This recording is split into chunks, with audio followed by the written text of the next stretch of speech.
and check out some of our past training sessions. That way, if you've got other people that you want to have check it out, or if you're just bored and you want something to do, feel free to peruse our library of content. So let's go ahead and get started. We want to talk a little bit about the agenda for today. We're going to give you a brief intro to the product line for the Uniview cameras. We'll go over the series, easy, basic, prime, or pro. What does that mean? What features do they have? And when would you want to spec those in your jobs? We'll also go over some of the configuration and setup, and we'll talk about the remote app that you can use as well. So one quick thing, Cody, if anybody has questions as we're doing this, we like to keep it a little interactive. So raise your hand up or hit the Q&A module at the bottom and be sure to ask your questions there. Thank you, Jesse. Jesse's done a great job of raising his hand. We appreciate that. But use the Q&A module. We'll keep an eye on that, and we'll be able to jump in and answer questions as you ask them. So, did you have anything, Jesse, or were you just raising your hand? Fair enough. All right. So let's go over who is Uniview. Uniview, we have some frequently asked questions about them. The first of them is going to be, is Uniview NDAA compliant? A lot of people want to know this because not necessarily for home use, but it's more for any of the government use, as well as people, might feel a certain type of way about using a camera system that is not NDAA compliant. So all of the US SKUs are NDAA compliant as they're made in their factory in Taiwan. There are a couple of NVRs and two of like the project line cameras that are not.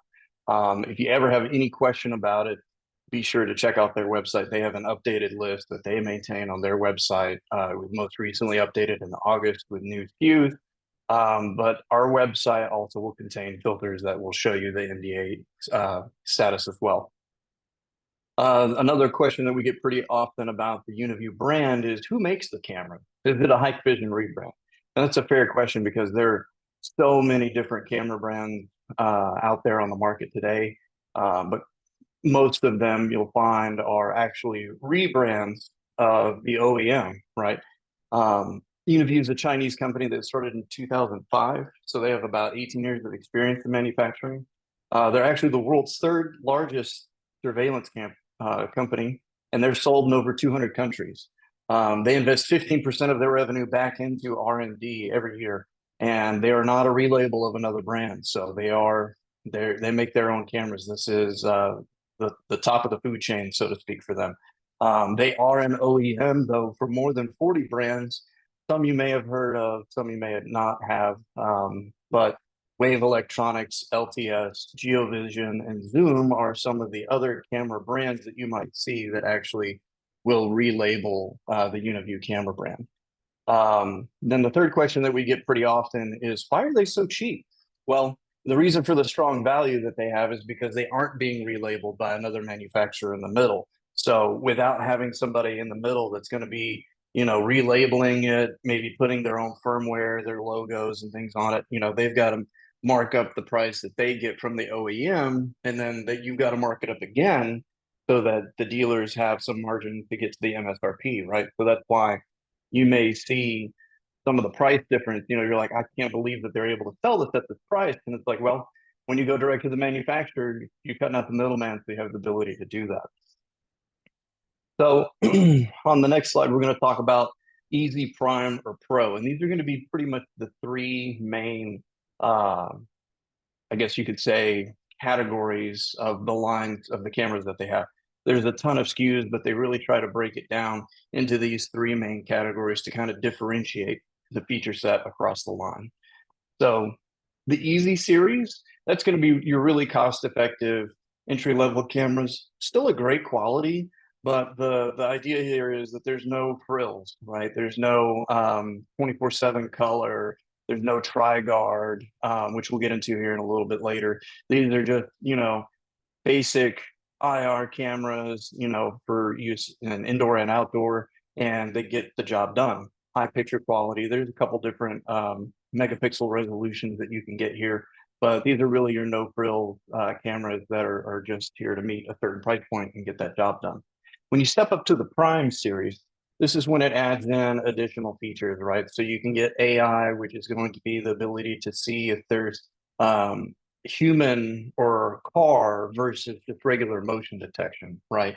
There are additional camera features like microphone and alarm, as well as your light hunter and your color hunter are going to be available in the Prime. This is the mainstream line that we think that a lot of the dealers will probably use because of the feature set that they have. And then when you step up to the Pro Series, these are going to be some of your specialty type of cameras, right? So if you're looking for something like automatic number plate recognition or license plate recognition cameras, those are typically going to be in the Pro Series. You have the maximum resolution options, right? So if you need a 12 megapixel camera, that's going to be in the Pro Series. And these really have higher end or specific use case scenarios, right? So airports, highways, anything really where you need like some really crazy features or lenses or things like that. That's going to be in the Pro Series, and the price is going to be reflective of that. They're going to be more expensive than the Prime or the Easy series, but all of them will be kind of targeted to the use case. So you've got a lot to choose from. So instead of the differences too, we'll talk about what's the same. What do the three series share across the board? So if we look at the similarities across the line, the product builds and materials are going to be the same across all the series.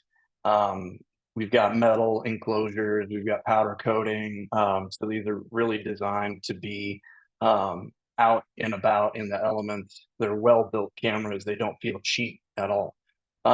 Fixed PTZ, 360, license plate recognition, and thermal are all kind of available throughout, with the exception of like the Easy series wouldn't have some of those. Again, most of the SKUs are NDAA compliant. The software and setup is going to be the same across the board. There's no specific apps that you have to use for one line versus the other. The user interface in the web is not significantly different between the different series. Obviously, if you've got AI capability, you're going to see that in the web interface, specific things that you could turn on and turn off and set for those additional features. But it's not like you've got to learn a completely different interface across the line, right? All of them feature OnVIF, Profile, S, and G are going to be the most common. So if you're using these cameras with other NVR platforms, or if you're using a Uniview NVR and you're trying to get other brand cameras brought into the NVR, as long as those are OnVIF compatible, you shouldn't have any issues with bringing those in. And they also all feature a 3-year warranty, which is pretty common in the surveillance spot. There are other companies that do offer a 10-year warranty or some different things like that, but 3 years kind of the mainstream here. So again, looking at some of the differences, Easy series, again, entry level, residential, small retail. You're looking at 5 megapixels, going to be the maximum resolution that you can get in something like this with their Ultra 265 compression, right? Smart IR is going to be it as far as nighttime vision supplementation, right? Obviously, if you want something better than the IR, you're going to want to make sure that you've got good lighting that can go with this camera, or just you're going to have to be okay with the IR in this particular line, and that's fine for a lot of installs. Moving up to the Prime, again, this is the most versatile series where you've got a lot of options here. So you can do 2, 4, 5, and 8 megapixel, which is 4K on the Prime series. Smart function come into play here, like their TriGuard, which will combine like a microphone and speaker and active deterrence on the camera itself. So some of those feature sets are going to be available starting in the Prime series. StarView, which is some of their ultra low light capabilities. And then on the NVRs, we're starting to get into 12 megapixel per camera recording capabilities. So this really bumps up the feature set. And on the Pro series, again, enterprise grade, special projects that you may need, highways, airports, big commercial buildings, where they've got to be able to see things, perhaps with different capabilities. Like some of the thermal cameras would be good if you're like trying to watch a motor and you want to make sure that it doesn't overheat or something like that, or if you're concerned that a temperature may drop to a certain degree, right? So we're actually seeing a lot of interest in marijuana grow facilities, and that could be where some of the features in the Pro Series may be useful for them. So that could be something to check out, again, depending on your state.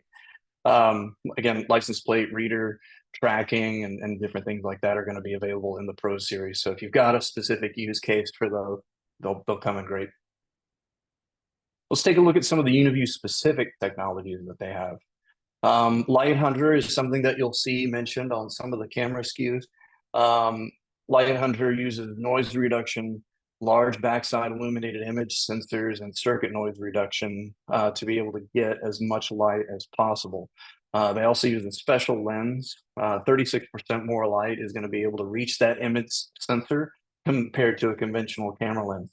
So we've got two examples here that we got from xlrsecurity.com real quick, showing a 5 megapixel Light Hunter camera with Light Hunter disabled and the lights off in the room with IR on. So that looks like a typical IR camera at night. We've all seen this 100 times, right? That's just, hey, night vision looks like a black and white picture. And that's good for a lot of cases.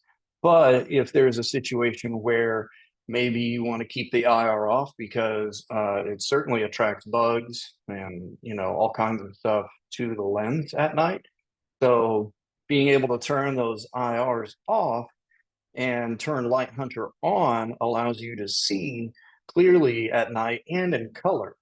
So that's a real big benefit to being able to turn those IRs off and use this Light Hunter technology. In addition to that, we've also got Color Hunter, which is a little bit different, right? Color Hunter will be able to make sure that you've got 24/7 color image. They've got warm light LEDs that they'll be able to use to supplement if it's too dark. You could turn on these warm light LEDs on the camera itself, and that way, whatever the camera is aiming at has sufficient light to illuminate the scene, but also give you a really clear 24/7 color image. TriGuard, you've heard me mention a couple times before.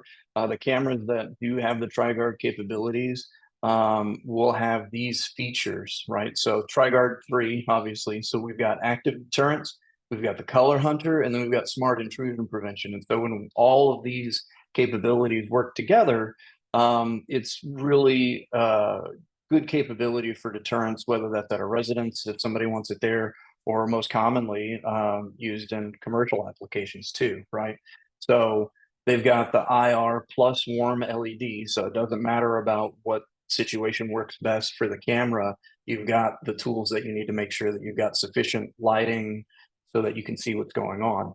The active deterrence feature of it is that they have speakers and the white lights. So for example, you could set these cameras up to say, for example, when a human enters a defined area inside the camera's image, we're going to either turn on or flash the lights and play a pre-recorded message. So that's really cool that you could define an area and say, if someone's coming into this, say, your actions are being recorded, please leave immediately or something like that. And that all happens on the camera itself. You don't have to do anything specific or set anything else up from a hardware perspective to get all that capability. It's just built into the camera, which is pretty slick. So let's take a look at some other stuff. So product lineup.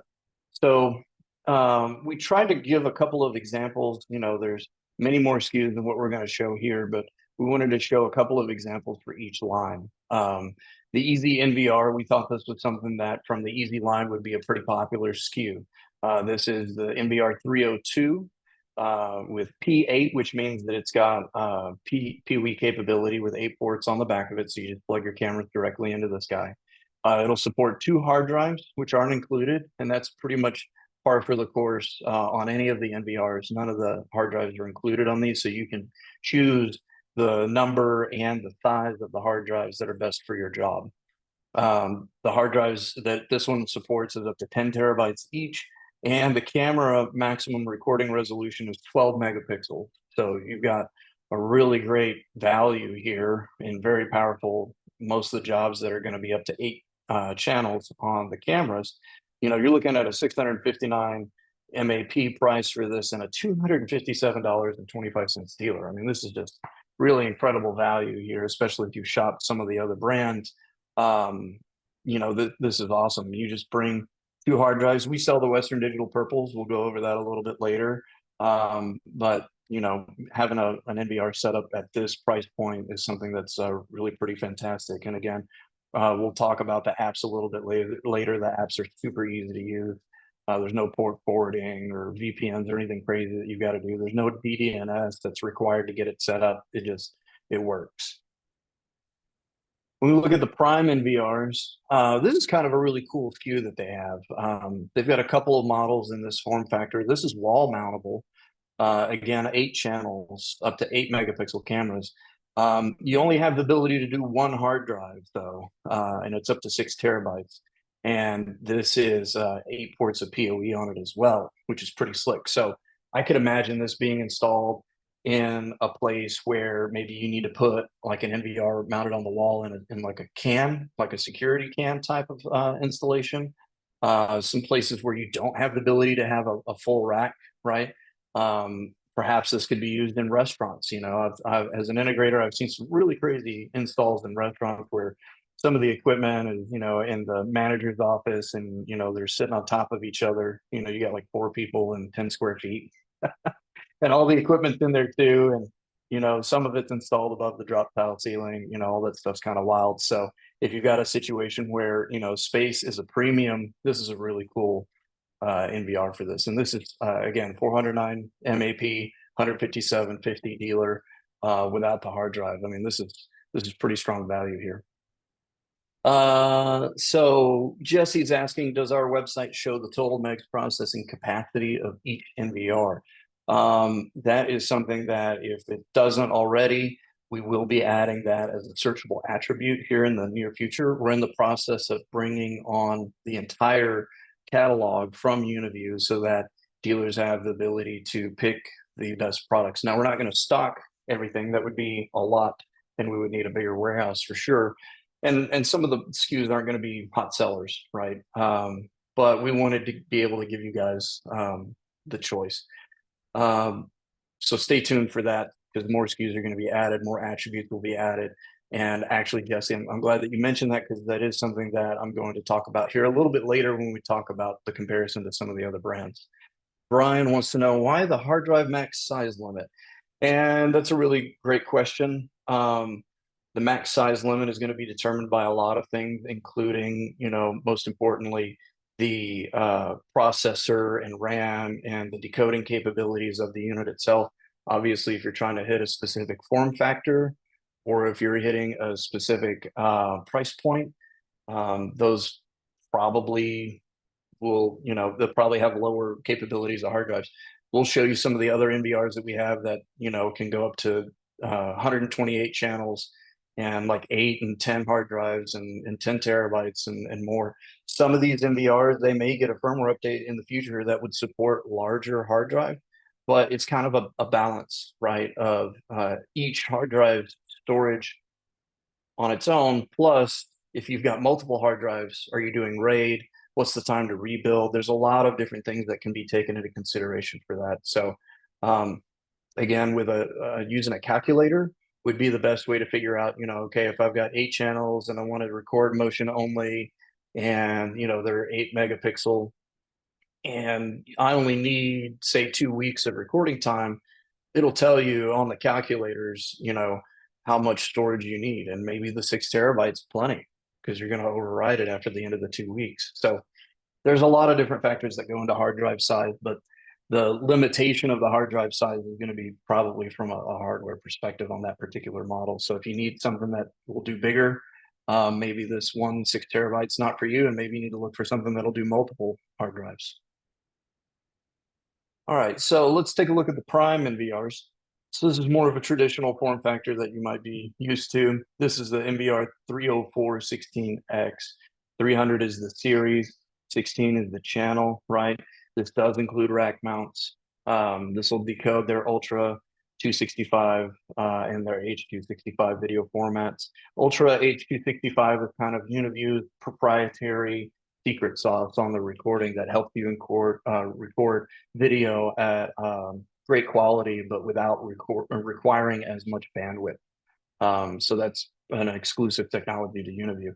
This has 16 channels on the NVR, ONVIF and RTSP support. So if you've got, again, different cameras that you're trying to include into a system, we'll be able to support that as long as those cameras are ONVIF capable. What's kind of neat is that this has two HDMI outputs and they're independent. So if you're hooking this up to a monitor, say it's in an office at a commercial space or something like that, or even a residence where somebody, wants to have two monitors hooked up to this, you can show on the two monitors independently bigger layout, right? Because we all know if you've got one HDMI out and you're trying to view 8 cameras, that window's got to get smaller and smaller, right?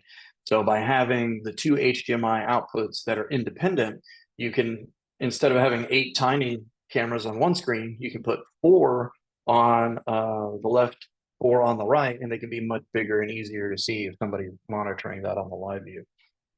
This will do up to 12 megapixels on the maximum cameras. This supports RAID, which is really a big feature set that some of the other camera manufacturers, especially at this price point, don't support. And why is that important? Well, if you've got a standard NVR and it supports multiple hard drives, that's really great because that means that it can use more hard drives for total storage capacity, right? If you've got two 10 terabyte hard drives, that means that, in theory, you could get a maximum of, say, like 18, 19 usable terabytes, right? Because you don't always get 10. If one of those two drives goes down, then you're hosed. There's no backup. If the drives go, your recordings go with it. Now you got to take them out and maybe get them to one of those drive recovery places to see if you can get your recordings back. We hope that doesn't happen. With RAID support, you have the ability to set up redundancy, so you can use those multiple hard drives to set them up so that there's at least some type of failure prevention, right? So if you lose one drive, depending on how the RAID is configured, it's not necessarily the end of the world, and you've got some time to get in there and get a replacement drive put in, so you're not losing your recordings. So this is pretty important because as an integrator, I've had it happen before where you've got an NVR out there. Maybe it had the capability of notifying you when there was a problem with errors on the hard drive. Maybe you were able to get out there in time to replace it, and hopefully that you didn't lose a recording that come to find out they needed to look at, maybe somebody was messing with some cards or maybe somebody stole something. You're hoping that there's not an issue with being able to lose those recordings, right? This NVR also will do fisheye dewarping modes for live view and playback, which is pretty cool because Uniview does have some cameras that we'll mention a little bit later that will allow you to have a fisheye view. So you can have one camera mounted in the ceiling, and the way that can look could be like a normal fisheye view, but you can also dewarp that in the software and basically get like a 360 surround view. It's very cool if you haven't seen it before. It really is a different perspective. We actually have a couple of them here at the office. One of them's in the packing center, and you can do a dewarp and just kind of look around the room, almost like a Google Street View in a way. So it's a really cool effect that they're able to do with some of their cameras. And so this NVR has the hardware to support that. And then these also support cloud upgrade. Same with their cameras, which is a really nice feature. We'll talk about that a little bit later. You can just go and, like you're used to with some of the other brands, log into the NVR either on the web interface, on the app, on the GUI, check for an upgrade. It'll go and reach out to the Uniview servers and say, hey, is there a new firmware update? And if so, you can just update it right there. You don't have to go and dig through, try and find the right files, download it to a USB drive or whatever, plug it in and try to update it that way. So that is really nice way to make sure that your equipment's always up to date. And especially for NVRs, for security reasons, right? It's not necessarily features, but it's always to make sure that your security is up to date because that's the whole point, right? Another quick thing on the Prime, you can put the XER on there, but another couple of things on the Prime. Those are the ones that are going to have the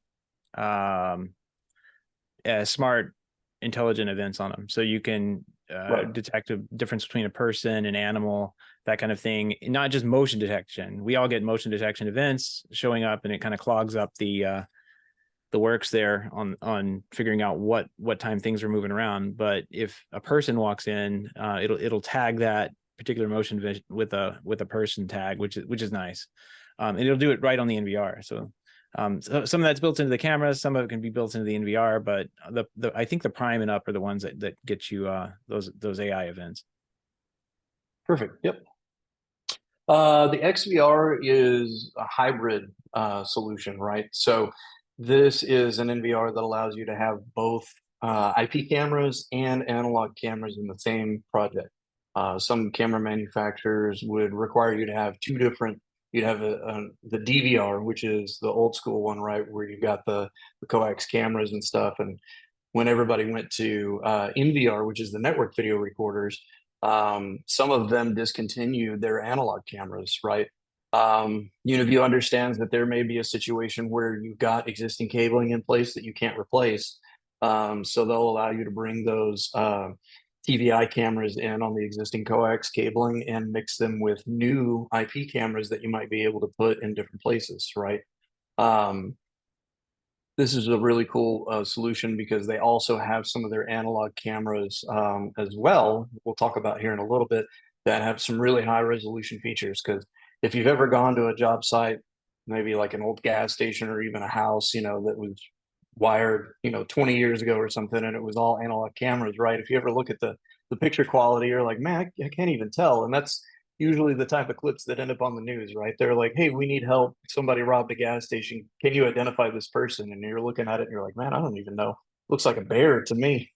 So you can use these to not only bring those existing cameras into your system, but also to upgrade those cameras to much higher resolutions. We've got a question here. Can the hybrid DVR do HD SDI, which is an older camera format? I believe so. I will need to look specifically for you if you have a particular NVR that you're looking at, but I do believe that I saw that across the XVR line. And then we've got another one. Seth is actually might answer this, but which model cameras are capable of LPR? We do have an LPR option that we'll show in an upcoming slide. So there's only one camera that'll do LPR on its own. So now we're talking about the Pro NVRs, and these are the big boys, right? Let's say you've got a big commercial job, office, or one of these marijuana grow facilities, because I helped a dealer a couple of years ago, quote out a project for a state up north, where marijuana is legal. And they had this grow facility, and those places spend a trainload of money on their security for access control and their cameras. And there was like probably 250 cameras in that place, right? So this would be the NVRs that you would use for something like that. This particular one, this is the NVR 516 128, right? It's 128 channels of input. We support the third-party cameras again with OnVIF. This again has two channels of HDMI that are independent, right? Along with a VGA, but I'm not really sure if there's any VGA monitors anymore, but it's there. What's interesting about this, I'm gonna jump ahead a little bit. You can get up to two 6-channel HDMI decoding cards in this, which is what we're looking at here.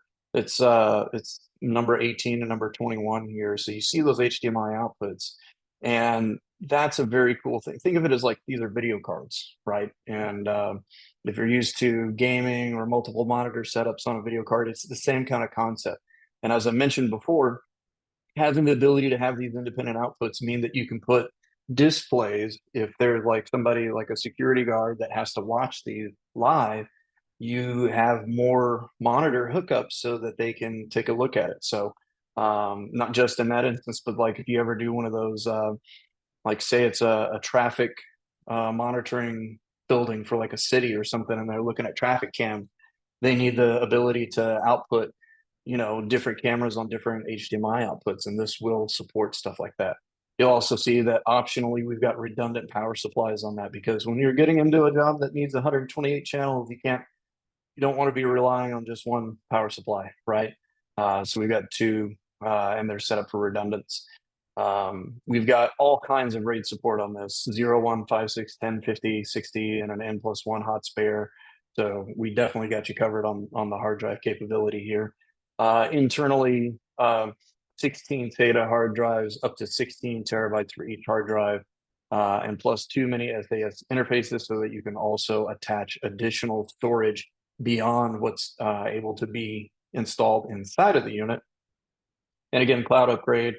And this is really a beast of an MBR. And this is a $2,971 map price. I mean, that's crazy. I've seen some other competitors that have just standard, 16 or 32 channel NVRs for the same MSRP price, right? So we're getting a lot of bang for the buck, a lot of value here. Other interesting models. So this is where we'll talk about some of the cool stuff. We had a question about the ANPR or LPR license plate cameras, right? They've got one model here, the HC121 TS8CRZ. There's actually a variation of it. One of them is IR only, and one will have the white LEDs on it. But it's the only difference between the two.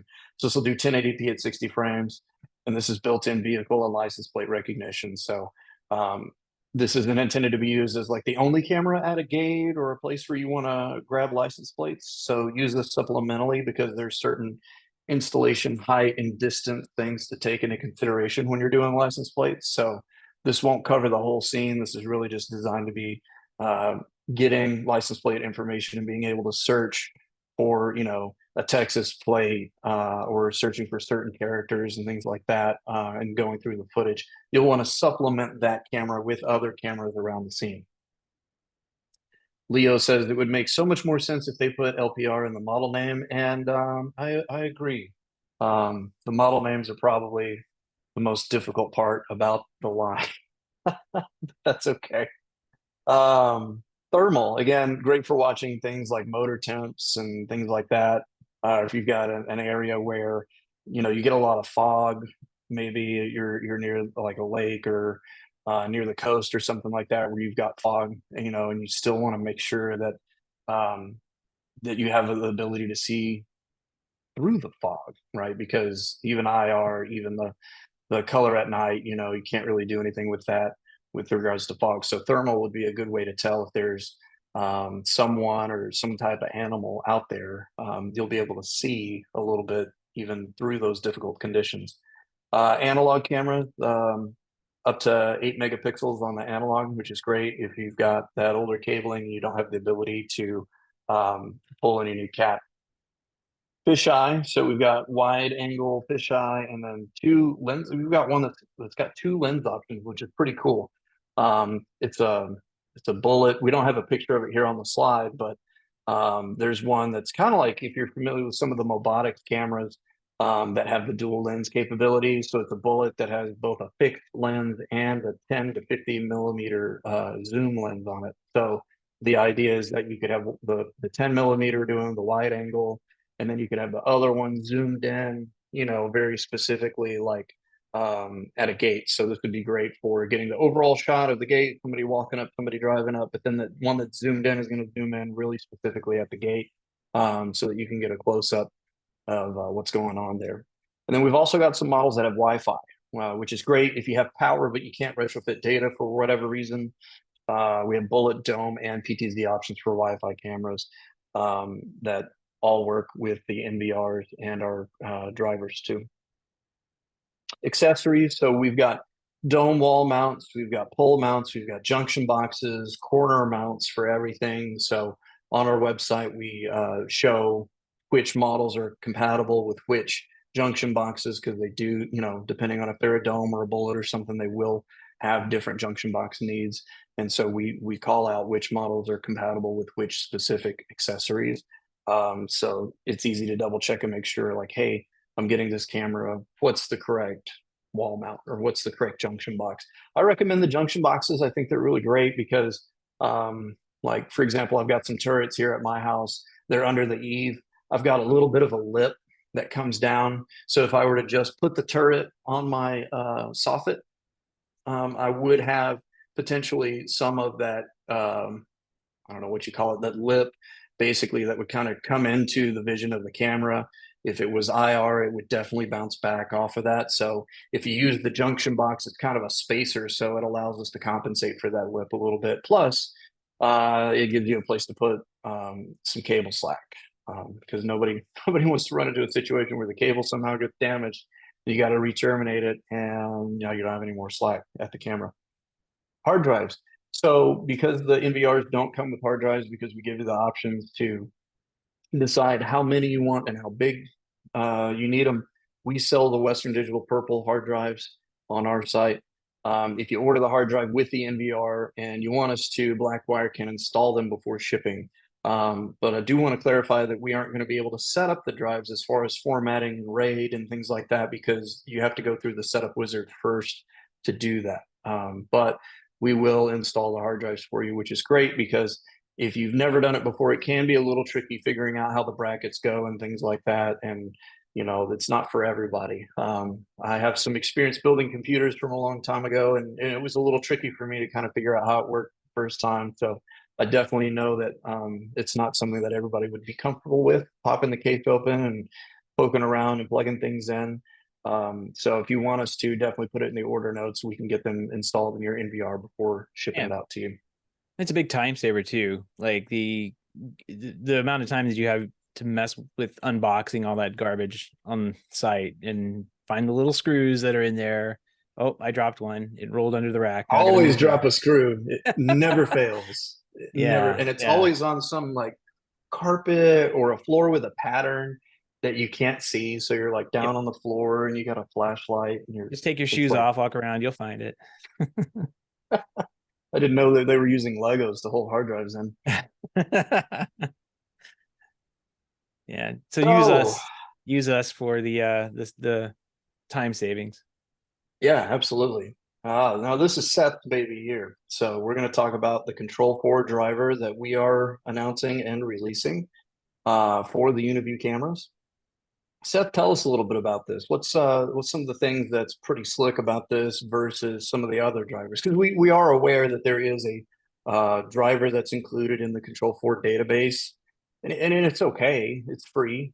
And then there's another one that's for sale at one of the other driver marketplaces. So talk us through a little bit about the Control 4 driver.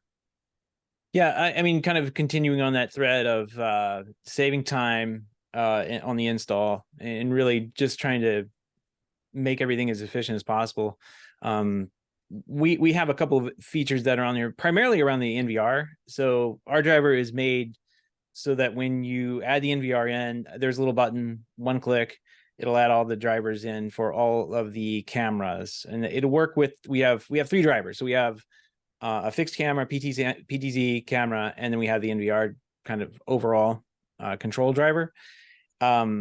If you're just installing a camera driver, or you can do that, and we have some licensing set up on this, so you'll have to pop the license to every one of those camera drivers and all that stuff. If you have the NVR, you just pop the license right onto the NVR and it fills it out for all of the cameras. It sets up all the camera substreams and everything automatically. It just a ton of stuff that you don't have to do. Pulls in all like the names and everything. I have the office connected. I can actually show that one. Let's see. Ooh, live know, demo. right? Yeah, I don't know if I can connect to the like the app version of this, but the from my experience, the camera streams and everything come in super fast on Control 4 now. It's kind of nice. They've done some updates on the camera proxy recently. Has those nice little like live pills and everything on them.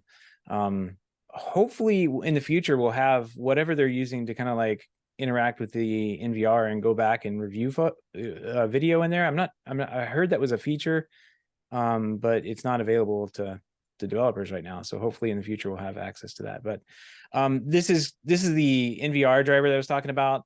And then what it does, as soon as you install this, there's an action button here. Well, you'll go in and put the license in, username and password and all that good stuff.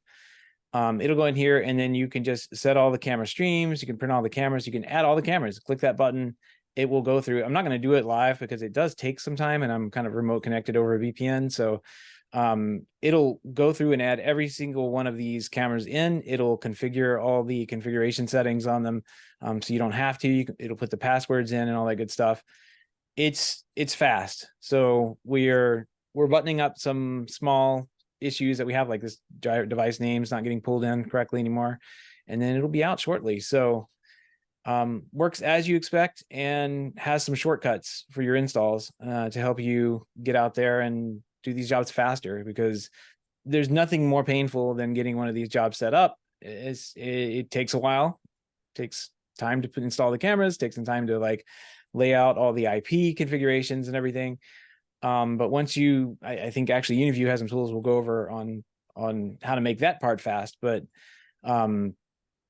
nothing more frustrating to get to this point and then going, oh man, I didn't write down the IP address of that camera. It doesn't matter. Like, you have this NVR driver, go over here, click this button, adds them all in automatically. You don't have to worry about filling out all this information or setting up the cameras and that kind of thing. It's doing it all the hard work for you. And Shift F5, you're done. So We've got a question here, Seth, about the driver. Will it allow any event trigger to be programmed upon? For example, if you cross a red line that's been defined in the camera, could you send an email and turn on some exterior lights based on that event? the answer is yes. The API documentation we have isn't very thorough in that. So we're right now, that's one of those things we're buttoning up on. We have a lot of those intelligence events done, but things like cross line and that kind of thing, yeah, we will have that in there and the ability for you to program off of. You have the standard motion events. I think everybody does that.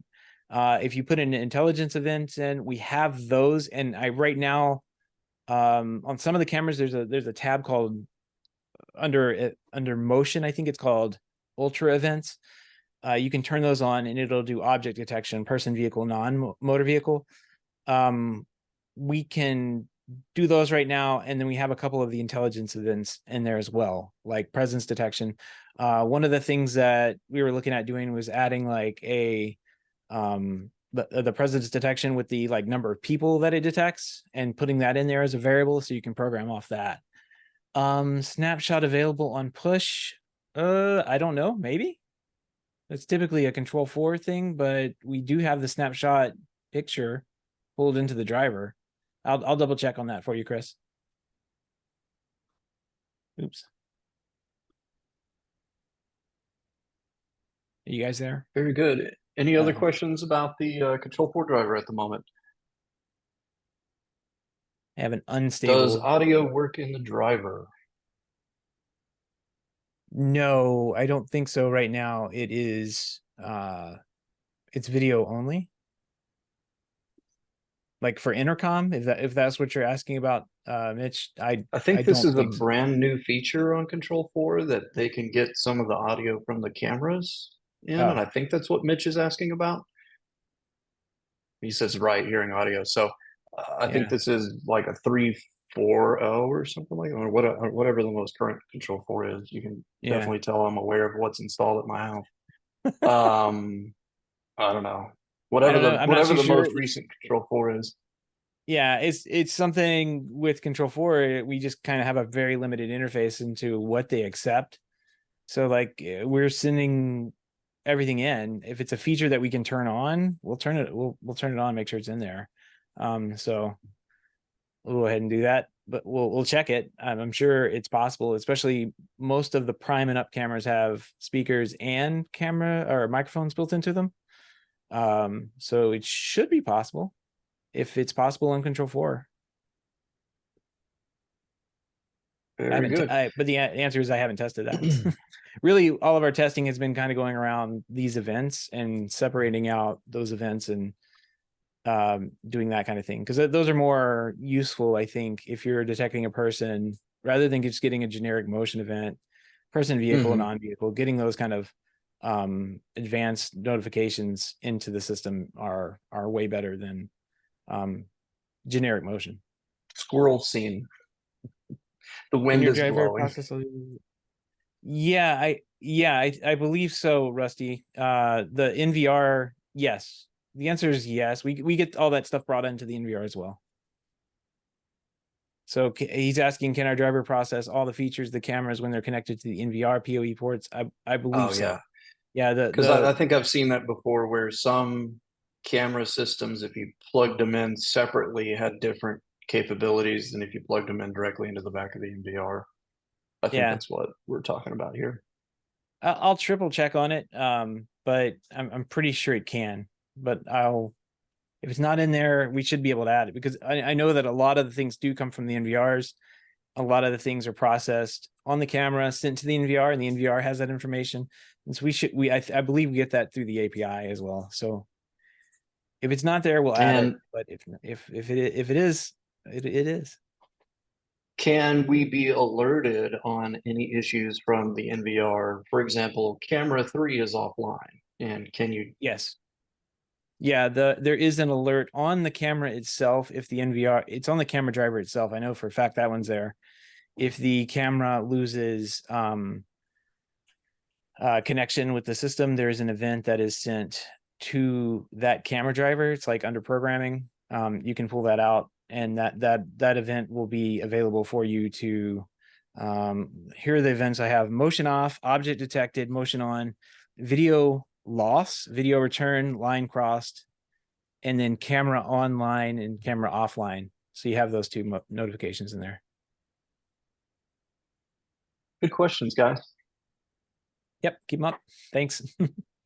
This will be released very shortly. We're hoping to get it out today, but we've got a couple little lingering things that for this round one we're going to be we're adding more and more stuff into this. So especially around events and getting those smart events added in. All right, let's take a look at some product comparisons.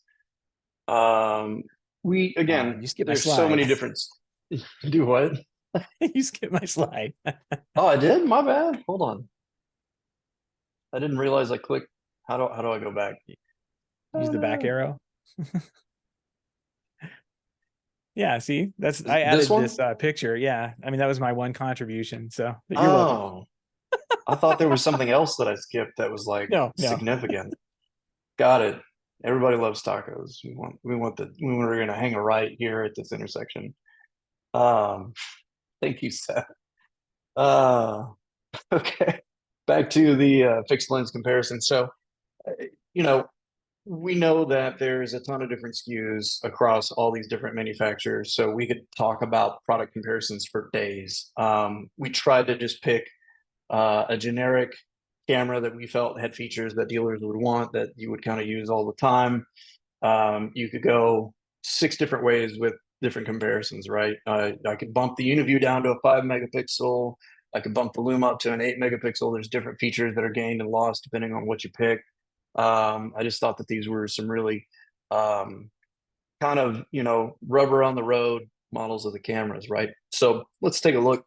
This Uniview camera here, $439 MSRP, $159 dealer cost. It's an 8 megapixel 4K, 2.8 millimeter fixed lens. It's got IR and white LEDs along with 24/7 color hunter technology, like we talked about. It's also got the AI capabilities along with the TriGuard because it has mic and speakers. So this one can be set up again if somebody's entering or crossing a line or doing something like that. You can have the lights turn on. You can have it play a pre-recorded pre-recorded announcement that you can choose. Just again, active threat deterrence is going to be kind of the best thing. I know that I would be a little bit startled if I'm walking somewhere and all of a sudden they're like, the police are being called. You're like, oh crap. It's not going to prevent all the crimes, but it keeps honest people honest, I guess.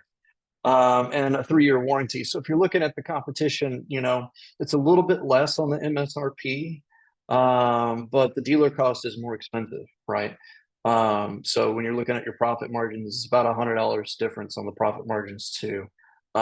This is an 8 megapixel Uniview 4K. In order to get to 24/7 color, the Luma line currently is limited to a 5 megapixel for the same. Resolution is only part of the story, but it does make a difference, right? Sensor size and things like that will play into quality and capabilities as well. They both have IR and white LEDs and 24/7 color. They both feature AI capabilities, but Again, for the price point here, you can have a cheaper dealer cost and make a little bit more money and have the same capabilities with the exception of higher resolution, right? I mean, it's kind of like it's a no-brainer really when you kind of put it into perspective that way. Let's take a look at an example of the NVRs, right? So if we're looking at a 32 channel NVR, kind of went on the higher end here just to kind of see what the situation was. This is 32 channels, 16 PoE ports in the back of the NVR, right? So that means that for the additional 16 channels, you're going to be plugging those cameras into a PoE switch and bringing them in. They're not going to be directly connected. So if we take a look here, significantly lower MSRP. I mean, you're talking about $1,200 MSRP, $472 dealer cost, which is just, it's crazy. Versus a $3,238 MSRP and a $1,600 dealer cost. They both have the same channels and PoE port counts. You've only got 4 hard drives in this particular Uniview NVR, and they'll do 10 terabytes each. Whereas on the Luma, you do get the ability to put more hard drives in, and they support bigger hard drive capacities, right? However, there's no mention of RAID support on the Luma 820. So for me, that's kind of a deal breaker if I'm looking at it from the perspective of what happens when a hard drive dies. Because it's not if a hard drive dies, it's when the hard drive dies. Because they're spinning basically record players, right? If you take a drive apart and you look at it, there's physical things that move, and eventually they will quit working. So what happens? Do you get the ability to have a backup of your data? Do you get the ability to replace a hard drive and keep those recordings? For me personally, that's something that could be very important for a job. Same warranty, but we had a question earlier about bandwidth. Bandwidth is pretty important because the higher the bandwidth an NVR has, even though they have the same number of channels, the same number of ports, right? That higher bandwidth is going to allow you to record higher resolutions from all the channels at the same time, or higher bit rate. It's basically quality, right? So the more bandwidth you have, the more information on every camera you can be bringing into the NVR. If you look at some of the bandwidth specs, this may be 32 channels, and they may say they support up to, maybe it's a 12 megapixel on each thing. That doesn't mean that all 32 channels can record 12 megapixels all the time, right? If you look at it, there's usually a guideline that says, okay, well, if you've got 32 channels and you want to record them all the time, because of the bandwidth, you'll have to drop the main recording resolution down or the bit rate down or something, because that's a lot of information coming in at the maximum. So there's always going to be some kind of a give and take between the number of cameras that you have and the maximum recording quality that you can have on all of them, right? So having an NVR that has a higher bandwidth is going to be a ticket so that you can make sure that you're able to record those channels in a better quality, because it doesn't really do you a bunch of good to have 32 cameras, but you can only record it at VCR quality, at 10 frames per second, right? It's almost like, why bother? So you want to make sure that you've got enough bandwidth to be able to record the cameras in a high quality. Moving on, we're going to take a little bit of a deep dive here. We're going to go through some of the configuration, some of the apps that you want to use, and just kind of talk about how these things get set up. So again, how do I configure this equipment? We'll talk about basic configuration. We'll talk about how to do firmware updates. We'll talk about remote app setup. And I just kind of threw this pro tip in as a last minute because I found this out when I was putting some of the turrets up at my house. The base and the shield, they go together, and there's a screw that's adjustable on that shield where it screws into the base. That's actually a lefty tighty screw, not a righty tighty. And I found that out the hard way because I thought I was adjusting it down, and so I was tightening it, and come to find out the screw kept falling off, and I was on the ladder. That was really kind of frustrating. And then I was like, oh, wait a minute. If you screw it the other way, that's the way that you want it to go. So just a pro tip on that we found that you might want to know if you ever need to adjust that screw. So let's take a peek here. If you're setting up the NVR, most of this is wizard driven. We recommend using the app or the on-screen for the NVR for setup. You can also do it through the web browser. It's not that hard. It'll go through making you change the password. It'll ask you about, the time zone, user accounts, things like that. For setting up of the initial recordings, you can go through and it's really straightforward. Click on storage, recording. You're going to select the camera from the list. The schedule is going to be enabled by default, but if for whatever reason it's been disabled, you want to select to enable it.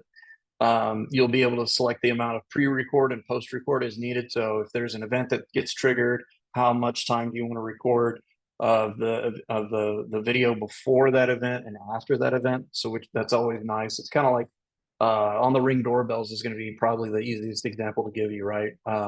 Whenever you see the video off of a Ring, there's pre-roll that shows people walking up, then the button pressed, and then sometime after the button's been pressed. Same concept here, right? We have the ability to see pre-record means before somebody walked into that defined area or tripped that line or triggered the motion, or if a human was detection, what was going on right before that event and right after it. And then some NVR models have the ability to save a redundant copy of the recordings. So you'll be able to select enable redundant recording and configure the redundant hard disk, right? So that's kind of an interesting feature that they have as well. So this is going to be the event screenshot that we were taking a look at here. So you can see the camera, enable or disable the schedule for this particular camera, how many seconds of pre and post record you can set up for it, and the enable redundant recording option. So you can see the calendar here. We can see that we've got normal set up for basically 24/7, but we can choose the different type of recordings, right? Do we want event recording, motion, alarm, motion and alarm, or motion or alarm, right? So motion and alarm means that both of them have to be met in order for the event to be recorded. Motion or alarm means that you're going to get recordings based on a motion or an alarm being triggered. So basically this is in the interface where you would want to be able to set that schedule for the recording and then also to easily copy it to all the days. I mean, this is stuff that's all pretty much par for the course whenever you're setting up an NVR here. Nothing super crazy. We can assist you if you have any questions about setting up other recording types, configuring RAID on supported NVRs and more.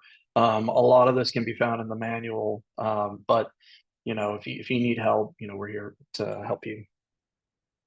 So when we're talking about initial setup, we found a couple of things that were interesting that we thought that we would relay to you if you're just getting into a camera, right? So like at my house, when I was just going to plug into a camera directly, I wanted to open it up in my browser. The good news is that you don't have to use Internet Explorer anymore. All that stuff's dead. There's no ActiveX controls or anything like that, right? You can use any modern browser. I use Chrome. You can use Safari. You can use Edge. Any of that stuff.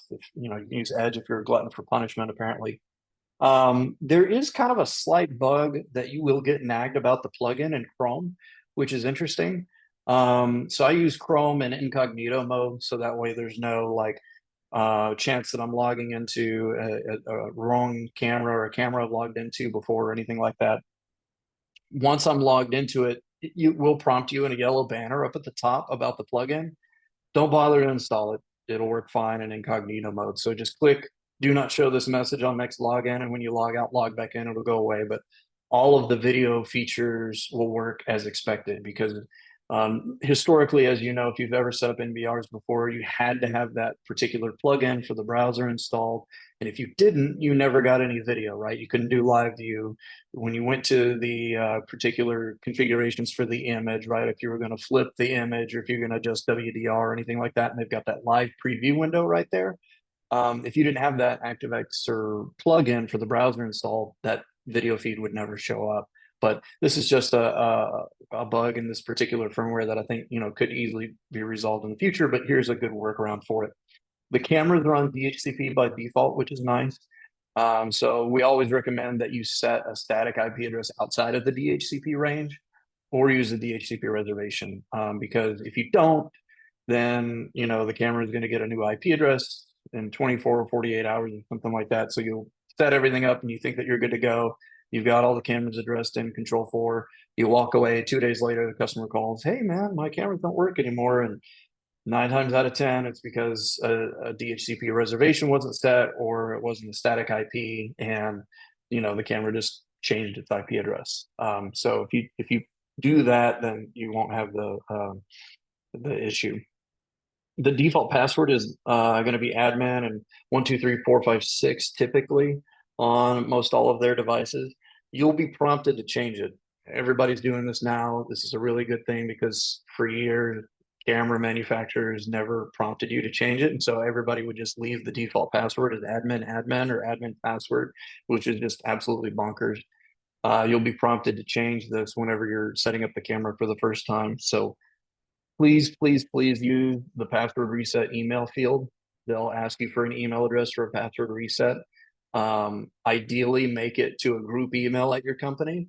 And the reason for that is if you forget the password to log into a camera, if you have the password reset email set up and it goes to like a distribution group, you'll be able to get that email for the password reset and you don't have to factory reset the camera back to its defaults, right? So that's super handy. If it goes to a group, that's even better because then it doesn't matter if Jim Bob set up the camera, if Jim got fired or he got a different job or whatever, it's not just going to his email, which is because he's not working there anymore. Maybe it goes into the trash or maybe it doesn't get sent to anybody else, right? So our recommendation is going to be to use the reset email address field and make it a group so that it'll get delivered to whoever it needs to be delivered to. So like a admin or a support or cameras at, if you have the ability to create an alias or a group email at your company, please do that. Looks like we have a note real quick. Brian says, camera audio now works through the Control 4 app as long as you're updated beyond 3.4, but only with X20 Luma cameras.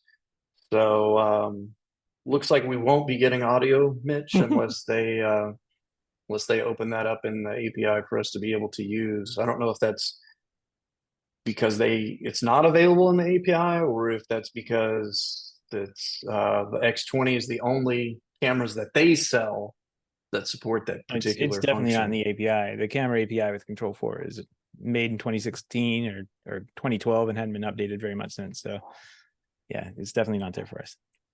All right. Hey, Brian, can you also ask him if we can get Ring video? Thanks. Love you. Well, we used to be able to. Anyway. Ask Ring that. Oh, we're good. All right. So let's keep going. Cameras only. So in the setup wizard, whenever you're doing the cameras, you'll also be prompted to turn on the Easy Cloud. And this is a QR code for the UNV Link app, which is the app that you'll use on the phone. So we're talking about a scenario in which you've got cameras only, there's no NVR. The cameras, most all of the SKUs will support SD recording, right? Not to this size, but the micro SDs. I don't have any micro SDs here, but those are the old ones. So if for whatever reason you can't or don't want to install a DVR, you can have the cameras only, and they can record to an SD. And in the setup, whenever you get to that point in the wizard for the first run, you'll be prompted to turn it on. So go ahead and turn it on.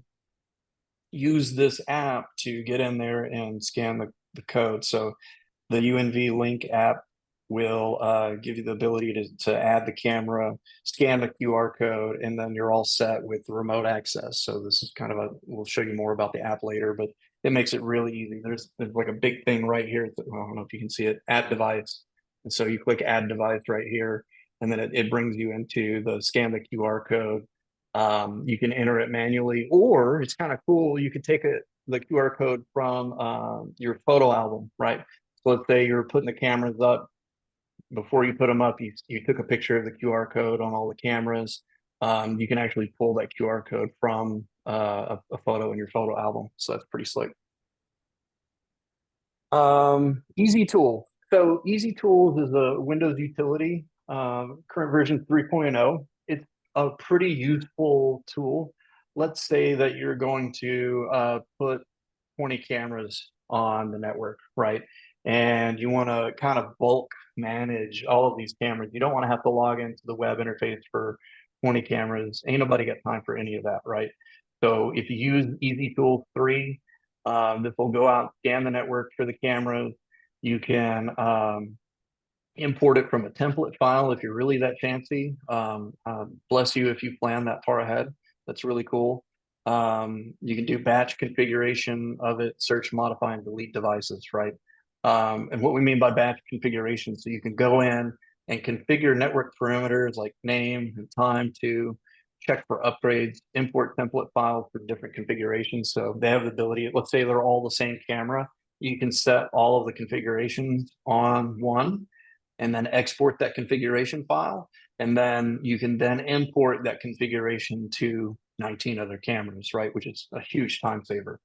You can also do bulk device upgrades, right? So you can just specify a period of time and how many simultaneous you want them to do. You can do this from the online, which is really great. They can just go and you click online upgrade. It'll go out to the Uniview servers, check and see if they have the most current firmware for that model of camera.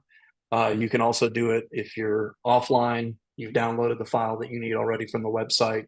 You could choose that file and do a local upgrade if you don't have the internet on the site.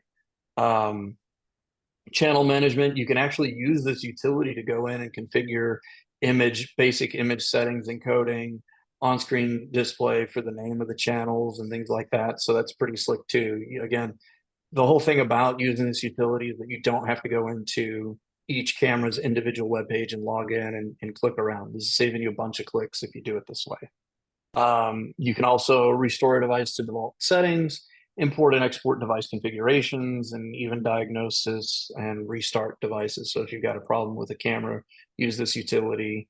And again, you do get prompted for the logins on this, right? So if you set all the camera passwords on that job to the same password for all 20 of them, it'll bulk log into everything and allow you to do this, which is pretty slick. And then also you can add or delete channels from an NVR with this, and then also do capacity calculations. So calculate the allowed recording time based on given disk space, or calculate the required disk space based on the given recording time. So it's a pretty useful tool. This is a free utility. You can get it from Uniview's website. We'll be putting a link up to it on our website as well, just to make it easy. But the Easy Tools 3 is a pretty powerful tool. You can see I used it here just a little bit of fun and to also grab this screenshot for you. So it's pretty cool. I had this one camera on my network here. It scanned the network and found it, and you can tell it tells me the IP address, the model, the version, MAC address, serial number, all that fun stuff. I can click it, and you can see up in the top, there's the ability to check for updates, right? So I can click the camera, check for updates, and it will come back and say that it's already the latest version, or if there's a new firmware update that needs to happen, you can do that. You can click on a camera, and I've already got my login information in here. So when I click on it and click edit, without opening the browser, I can come in here and I can say, click on image. I could come in here and adjust my image enhancement. I could set my rotation, turn on and off wide dynamic range, and do my slow shutter and my exposure. Do I want to do starlight, any of that stuff? All that's capable of being changed with this utility very quickly. Same thing for encoding, on-screen display. So if I want to give it a name, like check out this sexy ceiling fan, because that's apparently what I just had it pointed at on my desk. And you can make all these configurations really easily with this utility. This is a huge time saver, especially if you're going into a project and you don't know the IP addresses or anything about the information. You just pop your computer on, open this utility, and get all the information that you need. Let's talk about firmware updates from the cloud. So if you're on the NVR itself, big thing, and this is worth repeating every time because it's important. Obviously, make sure the power is not going to get interrupted during your firmware upgrade, because if it does, it's going to brick it most likely. So we always recommend using a UPS for your NVR because it makes a lot of sense. It is the security camera system, and likely, if the power blips out, you want to make sure that you're still able to get the recordings that you need. So not just for that, but also for doing firmware updates. So under maintain and then upgrade, you can do upgrade locally, which is if you've downloaded the file on a USB stick, like for example, if this one's not connected to the network, or you can choose to do the upgrade through the cloud if it is on a cloud server. The big thing for success on upgrading for the cloud is just making sure that you've got a good DNS server. You can configure the DNS under system, network, and basic. We recommend using 8888 and 1111 for your DNS. Obviously, if you've got your own DNS that you prefer, that you love for whatever reason, go nuts, right? But we have better success with using these DNSs than the DNS that's being provided by AT&T or whomever's doing your internet, because yeah, ain't nobody got time for that. So once you go through that particular part of the menu, you could check to see if there's a newer version that's available. Obviously, how long it's going to take depends on how fast your internet speed is, but it is really straightforward to do updates on the device itself.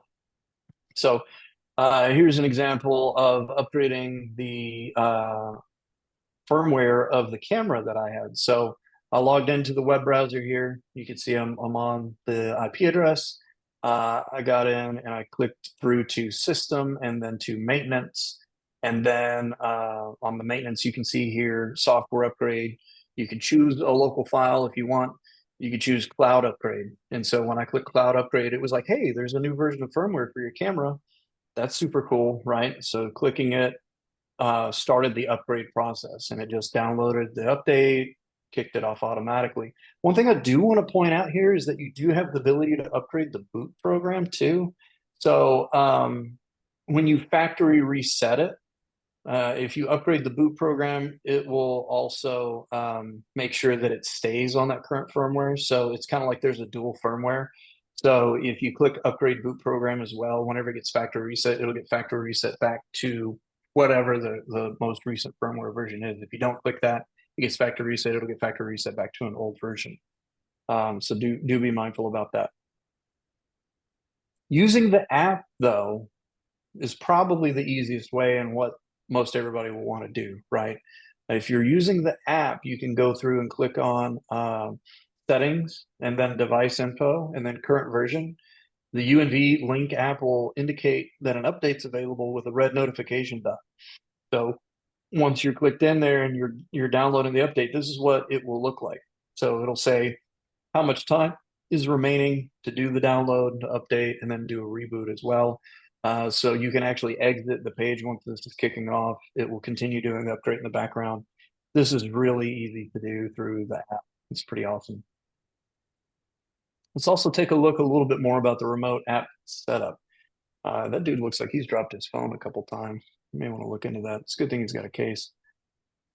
So the remote app that they recently released. Previously, it was Easy View or Easy Link or something like that with a blue icon. This is new for basically fall of 2023. They just came out with this app a couple months ago, I think, maybe a month ago. It's UNV Link, both for iOS and Android. It's got a completely redesigned, easy-to-use interface. Works with both NVRs and directly to cameras if you don't have an NVR. You can view and manage your events and recordings.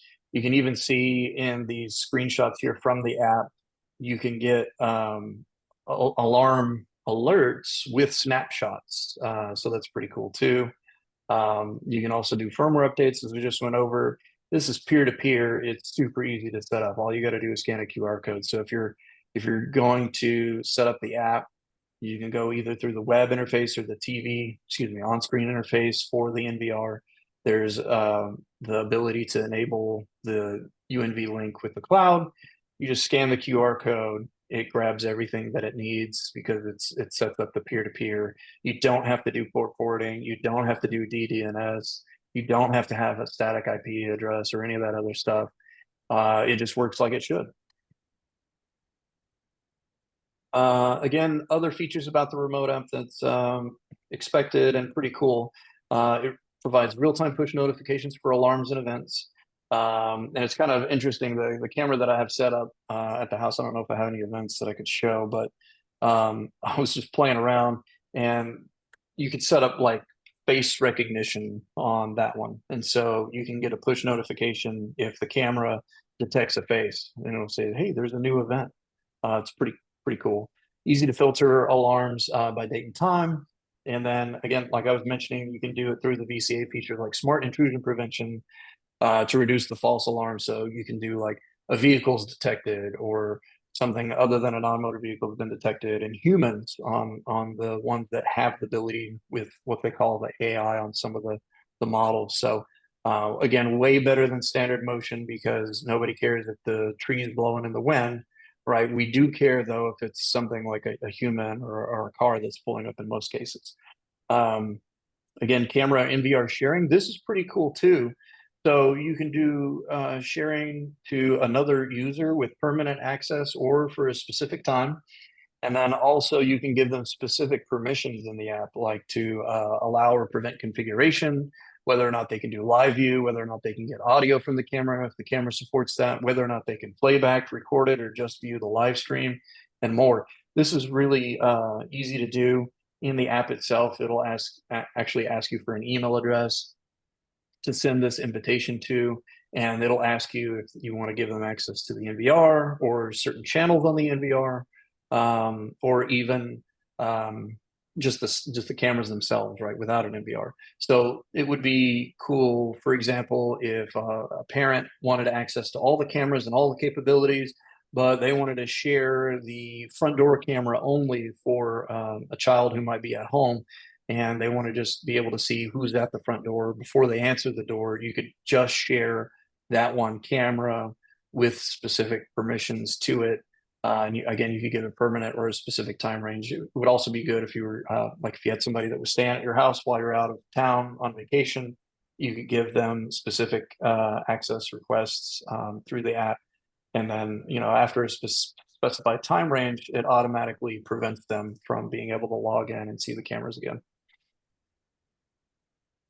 Okay, one of the other things that's always really important, we touched on this a little bit earlier, but I forgot my password. This happens more than you think, and some people will write their passwords down on a sticky note still or in a little handwritten notebook. In the event that you do forget your password, there's a couple of options for it. In some cases, you can reset the password yourself, right? You don't have to call tech support for it. If you're able to go into the web UI of the camera or the NVR or the GUI of the NVR, the on screen, you can click forgot password there. If it's showing a QR code with an email address, and that's an email that you have access to or the homeowner has access to, you can use the UNV Link app to retrieve the password of this device, right? So you can actually go through and click forgot password in the app. It'll ask you to scan the QR code, and the system will send a forgot password link to be able to reset that. If the email address, though, below the QR code is not yours or you don't have access to it, you will have to take a screenshot of the QR code and send it to service@uniview.com so they can help you get a security code to log in. When you're in the UNV Link app, again, define the forgot device password. You click on Me, then Tool, then forgot device password, follow the steps. It'll bring up the QR code scanner like I was showing earlier. So it's not as crazy as some of the other systems I've had to work with in the past where, you had to get a code and the code was only valid for a certain amount of time. And then you had to email and then hope that somebody read the email address and then sent you a response code back within a certain amount of time. It was always more stressful than it needed to be. So this is a little bit more self-serving, which is kind of nice. All right, now we are ready for bonus time. So we're going to do a giveaway. We also want to let you know that for all the dealers in attendance today, you will be able to place an order for demo gear for yourself. We're doing 50% off a single IP camera if you want to just want one to take a look at and play with. If you want to get an NVR, we're doing 40% off a single NVR. If you're on board, we love that, and you want to place an inventory purchase order, let's go ahead and do that. We'll give you 15% off that stocking order. We ask that you complete these purchases before December 6th this year. So It doesn't have to be today, but it does have a certain amount of time that we'd like to get those in. Again, this is only for those of you who attended today. Email sales@blackwiredesigns.com with your PO, and we'll be happy to get that taken care of for you. Seth, I think you have a solution for the giveaway. I do. Let's hear more about that. Get the I'm lowest not tech eligible, solution am I? possible. It's called Excel, or in our case, numbers, but we're gonna do it. We're gonna do it the easy way as soon as I can find All it. right, let's see. Let's see it. Can't wait. Yep. All right. Random number between 1, 22. Number 2, you won. So I know which email this is, and you may know which email this is, but I'll cross-reference Is it it with the me? actual thing. It's not you. Hold on a second. I have Dang to it. go look. It is. The problem is that, well, there's many problems. The people who are, let me unhide this field where I can see. Let's see, unhide columns. There we go. All right. It is someone, I think I know who it is. I just searched for him to make sure I could search for them. It's Theodoro Esperanza. Where are you, Theo? I think I saw you in here. Yep. Oh yeah. Yep. Congratulations, buddy. Yep. I think it's Teodoro Esparza. There we I'm go. probably butchering Yeah, that. there's no TH. I do apologize. Yep. There is no age, but congratulations. We are going to get you hooked up with the giveaway camera that we've got. We appreciate you attending. Hey, there he is. He's raising his hand. Let's hear some words from Teodoro. Hold on just a second. I'll let him talk. Hey, buddy, you're on mute, but congratulations on winning.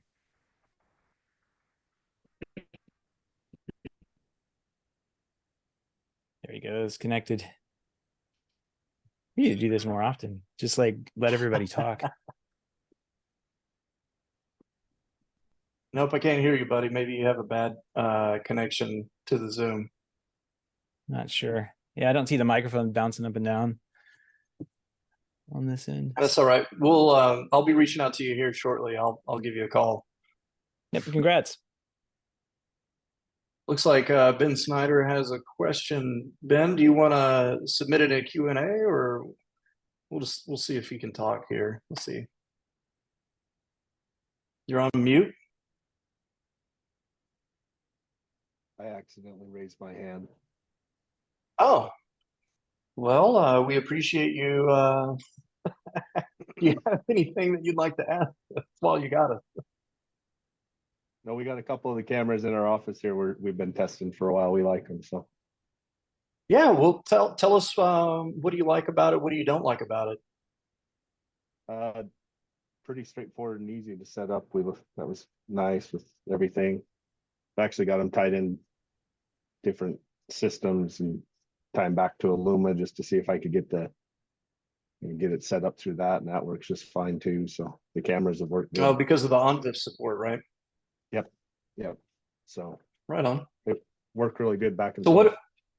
what attracted you to the brand? Price. Price, right? You do get a really good value because it's not being marked up by somebody else in the middle. So, like we talked about a little bit earlier, I mean, some of these prices, you're like, it almost makes you a little bit question, the value, because it's like, how could it be this cost effective, right? But when you're going straight to the manufacturer and they're the third largest in the world, they have some economies of scale that they're able to pass on to us, which is awesome. Yeah, we've Well, been thanks for impressed with the quality and everything too. So yeah. Well, thanks for joining, Ben. Appreciate you. All right. And Let's don't just forget open up the to floor. Oh, go ahead. email Cody there for that promo we're doing. We are stocking, and we're committed to stocking more and more of this product. So that we're definitely interested in everybody's camera business. If we can get you. This is and the stocking thing that we're talking about here with the demo gear, giveaways, and all that good stuff. Is just the beginning of it. We're working closely with Uniview. You can see somebody from Uniview is actually in here, and they were not part of Thanks, the Lawrence. Yeah, they weren't part of the giveaway. If you notice that the number was smaller than the actual people who were here. So we nixed out the people that we knew shouldn't be part of the giveaway. I would have liked the one in the camera, but I didn't. But yeah, we do work closely with Uniview, and they've got some pretty cool stuff coming out in the future too that we will be talking about shortly. Yeah, I think hopefully by the time we do this again, we'll be able to talk about that new product, because I think it's something that has a lot of value and capabilities that dealers have been asking us for, and we don't currently sell a product like it. So stay tuned for that. Stay tuned. Yeah, I think you got one more All right. slide. Well, oh, I got one more slide. Yes, you do. Oh my gosh, thank you. Yes. Our website, blackwiredesigns.com, sales@blackwiredesigns.com. If you have any questions or want to send us some POs, in the field support, again, if you need it, we're running first line of support on Uniview, just like we do for all the brands that we carry.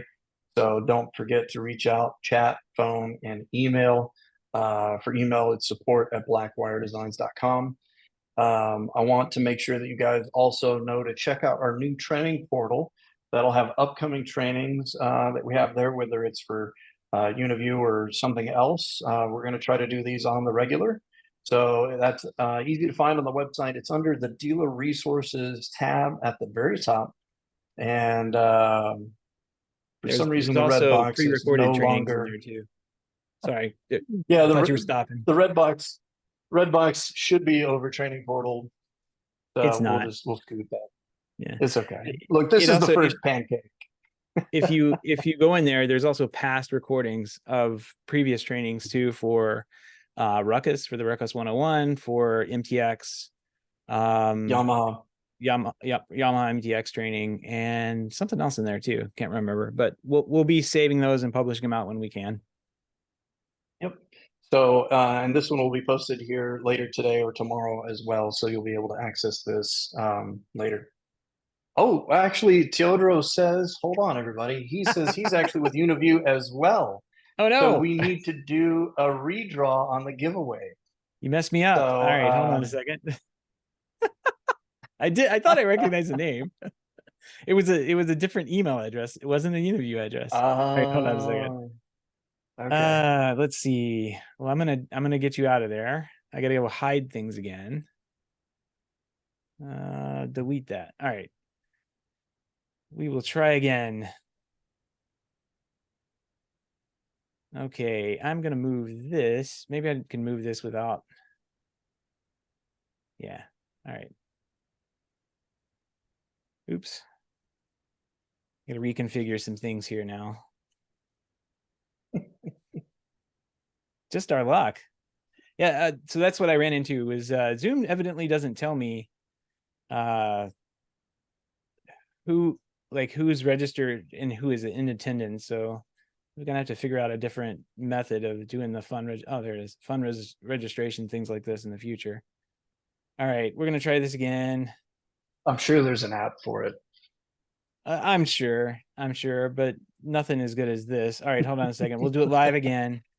You're doing it live. There's been a couple people drop out too, so your odds just got a lot better. That's right. Let's see. I'm gonna go to. Now I lost Zoom. There we are. Share screen. We'll go back to this one. All right, and we will type this in again. Equals random number. What's the number? 21 now. Yeah, that's right. 1 and 21. Check. 10. And it's this one, which I will find out who that is here in a second. Give me a moment to move over the sheet here to look at the actual email address. Number 10, your email starts with hold on a second. It starts with a JCM. Hopefully you don't work for Uniview as well. Let's take a look. Juan Mercado, is he still here? I I don't don't see, see him I in don't see the him here. attendees right Great. I'm now. going to do this again. All right. We'll try one more time here.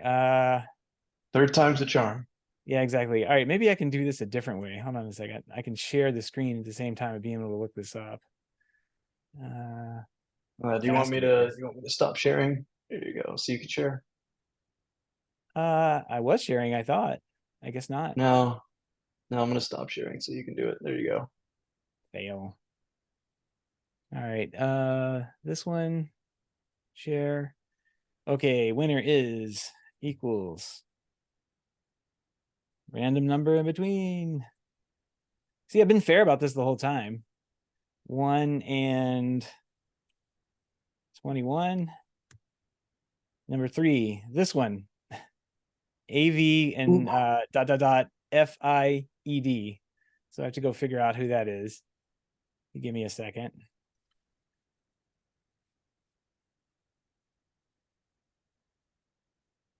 I'm pretty sure that's Brian. Oh, hey, Yeah, Brian. just Brian got Cox. There we go. Thanks. Yay, you yeah, did it. AVS at avsimplified.com. Nice, Brian. Congrats. And hey, thanks for letting us know that the A20 NVR from Luma does support RAID. When I looked through the documentation and the specs, I didn't see anything about it. So interesting to know. Yep. Thanks for everyone's patience on the crazy thing there. Sorry about that. All right. Very good. I think If we're all that wraps set. up everything, yeah, thank you everybody for attending. Again, if you get those orders in before the 6th to Cody, let him know so you can get that 15% off, or I think there was 50% off a 50% off a single camera, 40% yeah. off a single NVR, 15% off inventory purchase for stock. And this is for webinar attendees only. So if you're watching this later, womp womp. Oh, But and still you reach get out to us free, anyway. free Control 4 driver too. Free Control 4 license as soon as I get that out. So yeah. Yes, everyone that attended today will get a free Control 4 driver license as well. So thank you so much for joining us. Look forward to seeing you on the next one. Yeah. Thanks, guys. Thanks.